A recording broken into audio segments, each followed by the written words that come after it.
我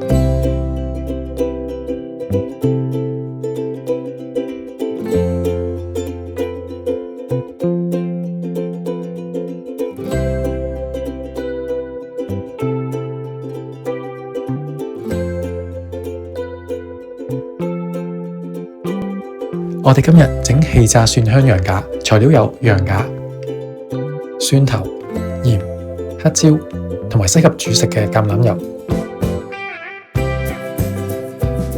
首先準備大約7瓣蒜頭，將蒜頭切成粒。呢個步驟需要花多少少時間。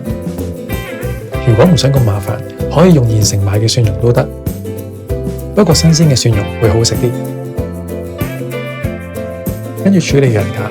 買羊架嘅時候，盡量選擇 French cut。French cut 嘅意思即係羊架上面，尤其是骨頭上面嘅肥膏已經處理乾淨，所以之後要處理嘅工序會簡單好多。而家要做嘅只係將肉上面嘅呢層肥膏切走就可以。用把細少少嘅刀，慢慢切走上面嘅脂肪。呢個步驟慢慢做就得，小心啲，唔好切親手。完成之後，可以見到塊羊架剩返大部分都係肉，食嘅時候就唔會咁肥。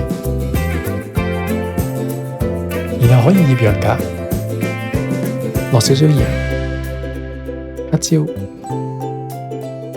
同埋橄欖油，翻去另一邊，同樣落鹽、黑椒同埋橄欖油，跟住將切好嘅蒜蓉倒埋入去，搽勻羊架兩面。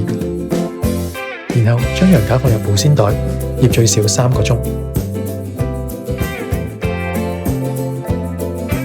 而家過咗3個鐘，羊架已經醃好。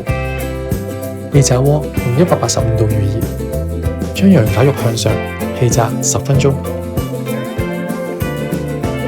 10分鐘之後，將羊架反轉，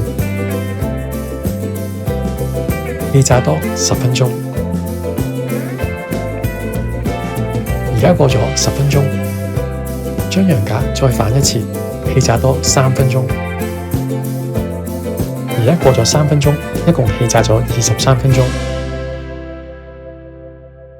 羊架攞出嚟之後，要放喺錫紙或者煮食紙上面，包好，靜置10分鐘。如果靜置嘅時間唔夠長，陣間切開嘅時候，啲肉汁會流失晒。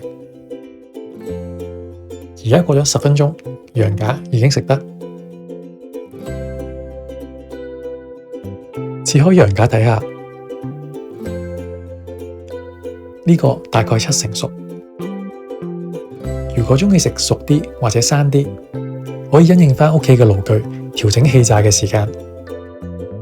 呢味氣炸羊架只係需要花少少時間去醃，準備功夫唔算好多，烹調嘅時間都唔算好長。想食嘅話，前一晚醃定，第2日就可以直接拎佢氣炸。如果想睇更多我哋嘅片，記得 share、like、comment 同埋 subscribe 我哋嘅頻道。